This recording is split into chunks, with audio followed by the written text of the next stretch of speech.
It's time to eat. What are you hungry for? Sit down and get ready to consume an abundance of fantasy football knowledge from Ross Tucker and John Daigle. Feed me now. I'm starving. On the Fantasy Feast Eatin' podcast.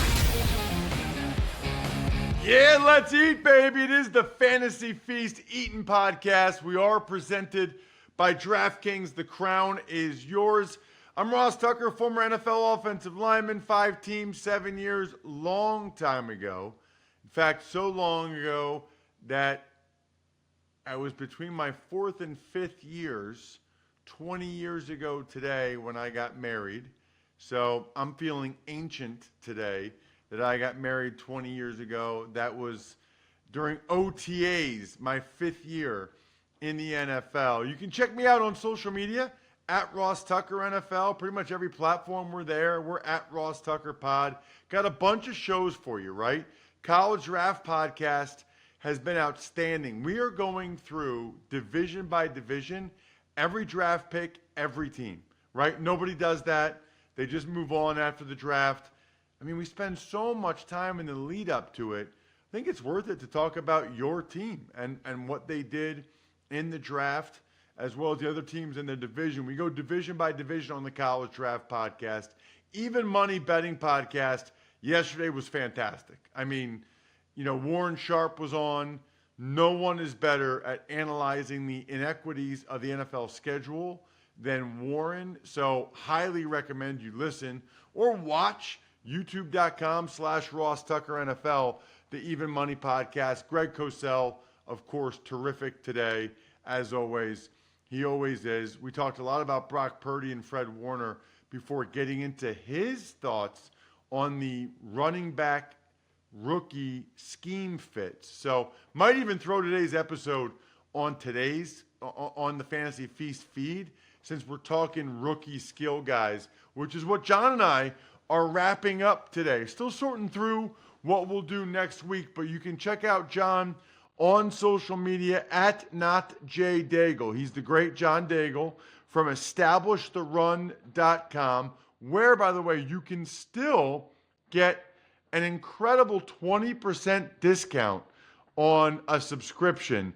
If you just go there and, first of all, you see the depth and breadth of information they have there, then you see the people that they have. John, Evan Silva, Adam Levitan. I mean, you're talking fantasy football superstars all at the same place, producing an unbelievable amount of information. You can just tell just by what John says on the show that just John's information itself would be incredible, and yet there's a bunch of them. And today we're going to do quarterbacks and tight ends. We're wrapping up our rookie series post-draft on where we kind of think these guys are at, which rookies are fantasy relevant, and where are we starting to think that they might fit in best ball or season-long drafts at their respective positions.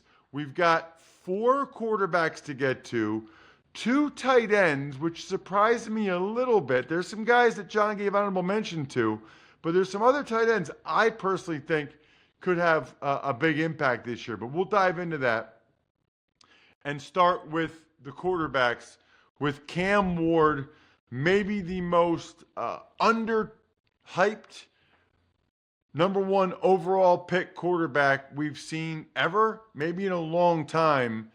I'm very curious, John, to get your thoughts on his fantasy value.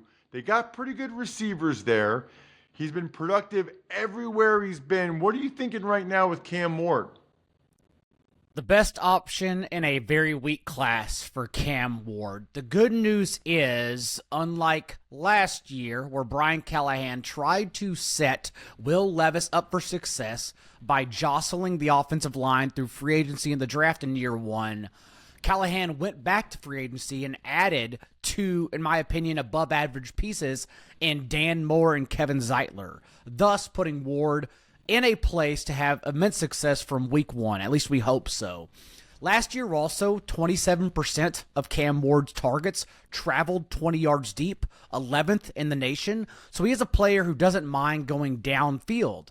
And unlike Will Levis when he threw downfield, Cam Ward was also far more accurate. So I think the big winner here, outside of Ward landing in a spot to hopefully hit the ground running from week 1, is of course Calvin Ridley. The Titans didn't add any youth behind Van Jefferson and whatever Tyler Lockett has left in the tank until the 4th round, until day 3. And so given that Cam Ward didn't really turn the ball over, right? I should step back for a second and say that there are stats that are sticky that tend to historically transition from college to the NFL, and those stats are typically turnovers, sacks, rushing, and I also like to look at how you fare on 3rd and 4th down. I think completion rate under clutch matters too. But in this case for Cam Ward, he never tossed double-digit interceptions in any of his 3 seasons as a starter, and he averaged 3 touchdowns for every pick he threw. Similar to Deshaun Watson, C.J. Stroud, Caleb Williams, former elite picks that like to hold on to the ball a long time to extend plays. That's what Cam Ward is, despite not having the same rushing juice as those guys. At the same time, though, Cam Ward also didn't really take sacks. His sack rate was literally average with this class. And so, as someone who's going to look to extend the play, throw downfield for the Titans, I do wish they had more help than Calvin Ridley. Like, I still question their depth with Ridley and Chigakonkwo behind them. But overall, just because he doesn't add that rushing juice, yes, he can take his body and pile into the end zone from the 5-yard line. But despite being an above-average athlete, not someone who ever rushed, thus, I think he's going to struggle to be a top 12 quarterback. So, as a rookie, we're looking at a QB2 with upside for season-long fantasy. This is interesting on multiple levels. I think, John, there's a perception that he's got wheels and that he's more of a runner than you're saying. I think that's how most people think of him, but you're telling us you don't think he'll be much of a runner at the NFL level. At least he showed in college he was not much of a runner. And we've seen guys that people call athletes, Brock Purdy, Mac Jones, C.J. Stroud. They come over, they transition, but they still don't really run the ball. Brock Purdy was forced to scramble a lot more last year because everyone was injured. Thus, he looked downfield and then didn't have an option to throw to. But usually, like, athlete does not mean a player who's going to run the ball when he's under the gun. And that's what Cam Ward is. Again, he can score rushing touchdowns from the goal line. He is big enough that they can use him for the tush push. But beyond that, I question if he's actually going to add rushing juice when he gets under center. I don't think he's a player that's going to do that personally. Well, we'll find out about he maybe can't do it during the tush push because they're probably going to ban it today. But your point's taken about also another ridiculous point. We'll talk about it another time. But your point, yeah, we might have to react to that next week for the fantasy impact of that. But your point's well taken that he can run sneaks. Now, it's funny because I had multiple people. I think Greg Cosell on the Ross Tucker Football Podcast, John, suggested that one of the reasons why the Giants really liked Jaxson Dart and traded up to get him was because of his running ability. So I'm curious to get your thoughts on Dart as a rookie, how many games we think he'll play, and that running element that people think might have been a big reason why they did him, why they drafted him. The way Superflex leagues work is that even last year, everyone stashes the players in the background, Joe Flacco, Trey Lance, for example, just because Superflex leagues typically, they run so deep that if you run out of starters, and we've seen that there's not, 12 confident starters in the NFL for fantasy, that we have to have those backup options, especially if they add high passing ceiling or rushing juice to attack on fantasy points in multiple ways. And so that's what Jaxson Dart is, in my opinion. Not someone you're ever going to take in a one quarterback league because he likely won't start until the end of the year since he has not just one, but two road bumps in his way, and Russell Wilson and Jameis Winston, but a player we can definitely see starting at the second half of the year, so someone I will be drafting in the later rounds of Superflex leagues and stashing. And he's exciting. Younger than Cam Ward, played in the SEC, so we think his resume is stronger just from the competition alone in college. And then also, like I said, Cam Ward willing to launch downfield. Jaxson Dart's 11.9 depth of target. It was literally the deepest in this class. All he did was look downfield and launch the ball. I like to step back because we did this with Matt Corral and the Ole Miss offense and under Lane Kiffin, and how typically some coaches, this goes for Josh Heupel at Tennessee as well, with Hendon Hooker and all the other quarterbacks he's had, where they can create video game production because their their offenses are questionably not NFL ready. They're more like video game style, and that they inflate production. And that's what happened for Matt Corral, but I don't think that was the case for Jaxson Dart. I think Jaxson Dart's just outright a very good player, even though he did lead this class with play action on 60% of his dropbacks for his career. Even if you strip that away, just last year, 9 yards per attempt on any other play that was not play action. So he can drop back and, in my opinion, be very successful. I talked earlier about Cam Ward and not turning the ball over. Jaxson Dart also didn't turn the ball over either between the 20s or in the red zone. Someone who did take care of it. And so I do have a lot of faith, especially as a player who did rush far more than Cam Ward. I think he will tack on rushing points for fantasy. I do have faith in Dart in Superflex leagues. Had an absolutely amazing time up in Maine this past weekend. You know when else you have an amazing time? Anytime you're drinking Smirnoff, especially with the way they do game days. I'm telling you, football is a we thing, right? You want to be good drinks, good fans, good friends, together. That's what Smirnoff's all about. It's the perfect vodka for crafting delicious cocktails, easy to make, versatile for any and all fans over 21. Grab a bottle of Smirnoff at your local retailer and head to Smirnoff.com to find recipes of delicious cocktails perfect for game day. Please drink responsibly. Smirnoff number 21 vodka, distilled from grain, 40% alcohol by volume. The Smirnoff Company, New York to New York. Please not share with anyone under legal drinking age. Okay, I like it. Now this one is really interesting, since last week, John, and that is Tyler Shough. We assume, he's going to be the starting quarterback, or it looks there's a pretty darn good chance. He's supposedly competing with Spencer Rattler and Jake Haener. They didn't take him at the top of round 2, though, if they would have loved those other guys. By the way, the idea that Cam Ward's splitting reps with Will Levis right now, it's the dumbest thing we do. Titans is just hilarious, just comical. But at any rate, Tyler Shough, okay? But by the way, let me just say this about the Levis thing.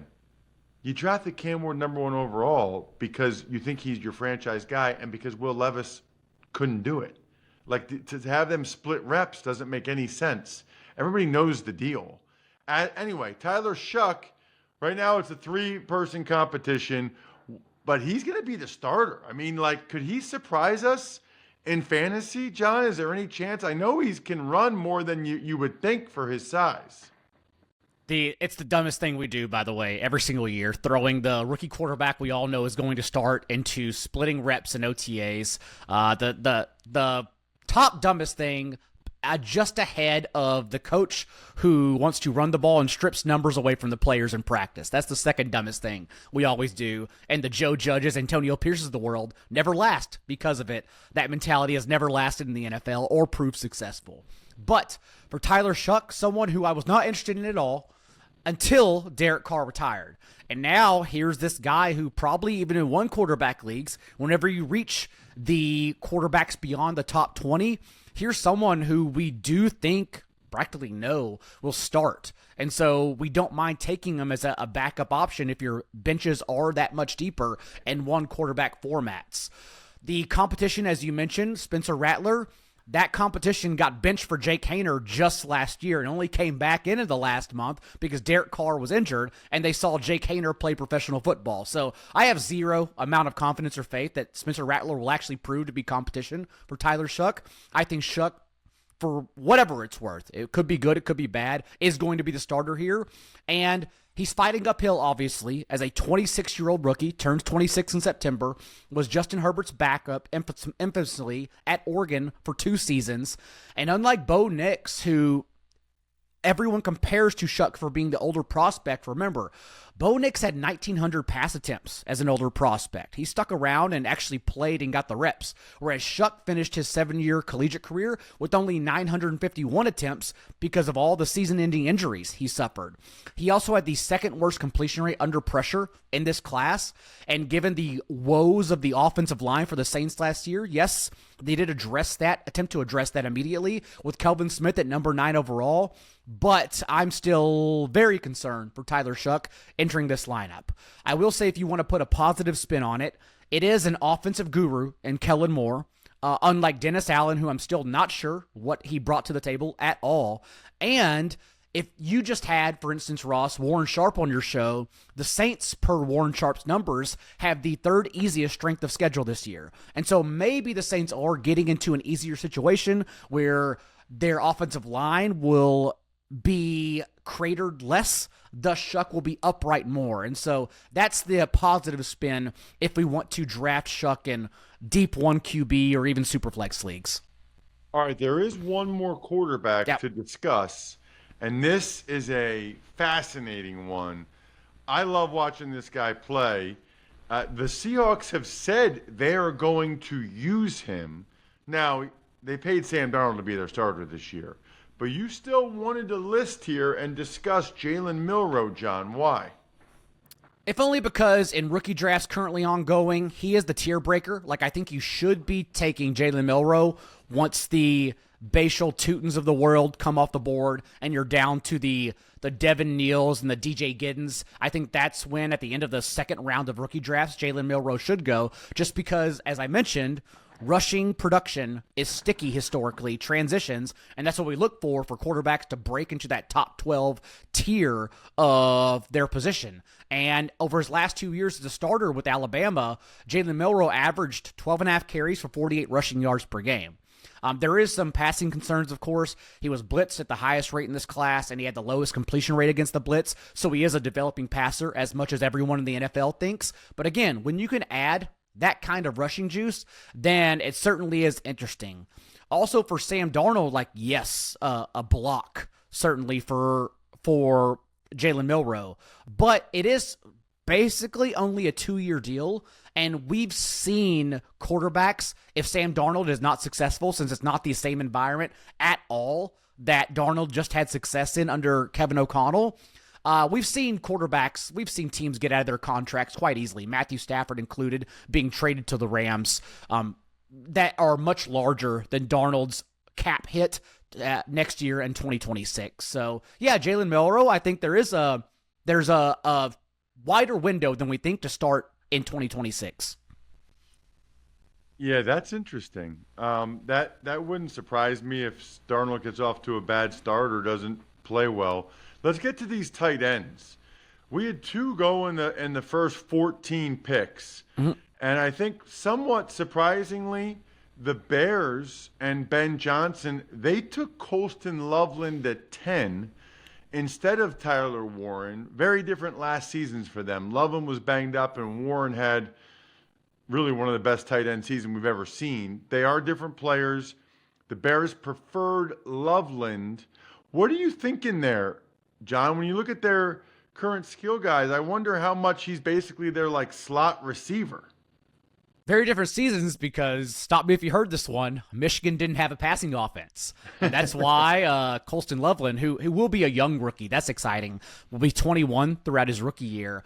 But he accounted for 35% of Michigan's receiving yards, led the team in receiving. And as you said, Ben Johnson knew exactly what he was going to do with a tight end when he drafted him, especially overlapping with Cole Kmet. 48% of Loveland's routes came from the slot last year, 32% inline, 19% out wide. So he is more of a receiver. The Bears last year targeted their tight ends at the 30th rate in the league, basically didn't use them. And Cole Kmet obviously suffered for it with his fewest catches and yards per game since his rookie year in 2020. And so Loveland, as more of a slot receiver, Luther Burden also being drafted to be a slot receiver, but Luther Burden also, as we talked about in the receiver show, did a majority of his damage underneath, like a Deebo Samuel, and then just exploded upfield. Colston Loveland is, I believe, going to be this team's slot receiver. And so as the best receiving tight end, better than Tyler Warren in my opinion, as the best receiving tight end in this class, Ben Johnson, I would imagine, knows what he's going to do with him. Loveland, I think, is the only one, not Tyler Warren, who can trend towards a rookie tight end 1 season among this class immediately.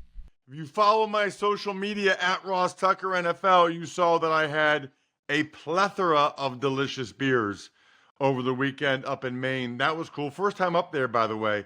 You know what else is cool? You can get free merch for drinking beer. But it's got to be Labatt, and you got to do the buy beer, get gear at rewards.labattusa.com. The fridge is insane. The backpack cooler, amazing. Buy beer, get gear. Go to rewards.labattusa.com to sign up. Why are you down on Tyler Warren? Because we should be down on the Colts passing offense as we have been as a whole.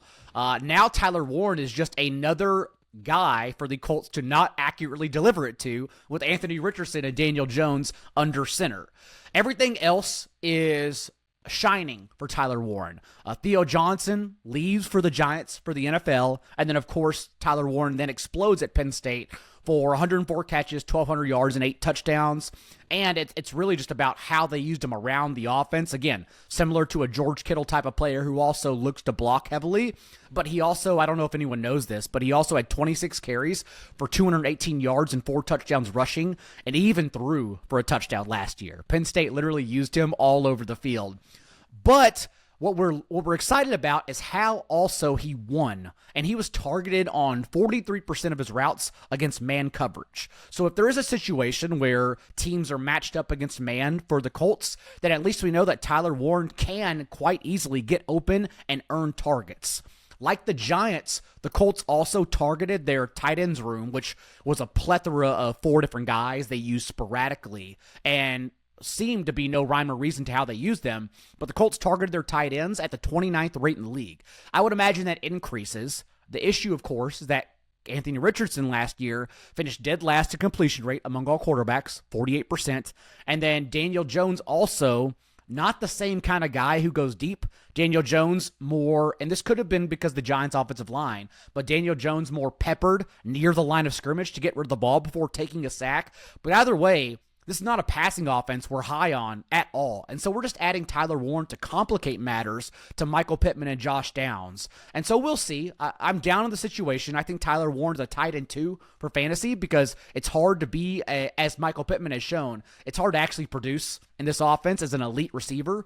But as it comes to the player, Tyler Warren is very good. The fair point. I actually think they're going to run the quarterbacks a lot. I think they're going to run a lot of RPOs. I wonder if Warren can be the backside slant on some of those RPOs. You know, there were a bunch of other tight ends, John, that people thought, you know, would go pretty high, and they did. Mason Taylor goes to the Jets. Terrence Ferguson to the Rams. Harold Fannin to the Browns. And where did Arroyo go? I'm blanking off the top of my head. Seattle. Seahawks, yeah. Is there a guy out of that group? I mean, we might hit some others, but is there a guy out of that group that jumps out to you the most? I am leaning towards Terrence Ferguson and Harold Fannin. I'm not taking these guys, and if you're like rookie draft is only 2 rounds, I'm honestly not even worrying about it not taking them. I understand if you want to squeeze them in tight end premium leagues. I think all, though, have a tougher time, at least in year 1, getting there. And tight end production is so volatile that I don't think we should be wasting our picks on these day 2, day 3 guys. But I'll touch on all of them really quickly. Terrence Ferguson, let's begin with him.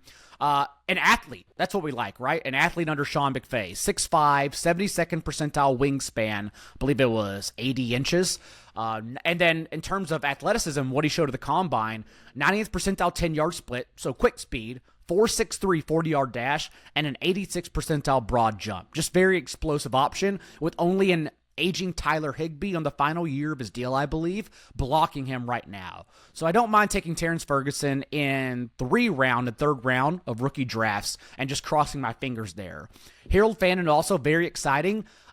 Terrible landing spot for him behind David Njoku, but Njoku is on the final year of his contract, so maybe we do see Harold Fannin break out in 2026. But the good news is, first emerged in college at 19 years old, and then the following year that we most recently saw set an FBS record for any tight end with 117 receptions. And so Harold Fannin does have both the athleticism and the production on his resume if he can find a spot on this roster behind David Njoku. For Elijah Arroyo, it's exciting only because Noah Fant was rumored as a cut candidate throughout the year. They will ultimately keep him, it seems like, at least at this point of the offseason, for this season. But Elijah Arroyo at least does seem to have a little bit of a path in 2026. So maybe we get him on our rosters ahead of time. Not someone I'm really excited about in season-long leagues, but in rookie drafts for sure. Also because the production is questionable. So only 11 catches in his first 3 seasons if you go back and look at his box score. And then finally in 2024, 590 yards, 7 touchdowns.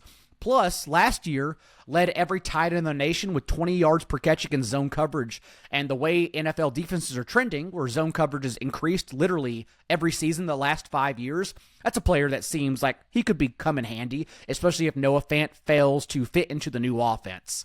And then finally, Mason Taylor. Not really much to say, honestly. Struggled to earn targets in college. Only 6 receiving scores throughout his career. But the Jets just lost Tyler Conklin. We got the capital on day 2 for Mason Taylor. And so at least there's a spot on this depth chart for Taylor to start for a run-heavy offense under Aaron Glenn. Love it. You got to check him out on social media at NotJDaigle. That was fantastic. EstablishTheRun.com. Use that code FEAST. When you do, by the way, email it to me, ross@rosstucker.com. I'll send you a little something in the mail. We're going to dive into some other stuff over the next couple weeks. Really looking forward to talking about the rankings at some point with John, which should be fantastic. He's at NotJDaigle. I'm at Ross Tucker NFL. I'm stuffed. We're done.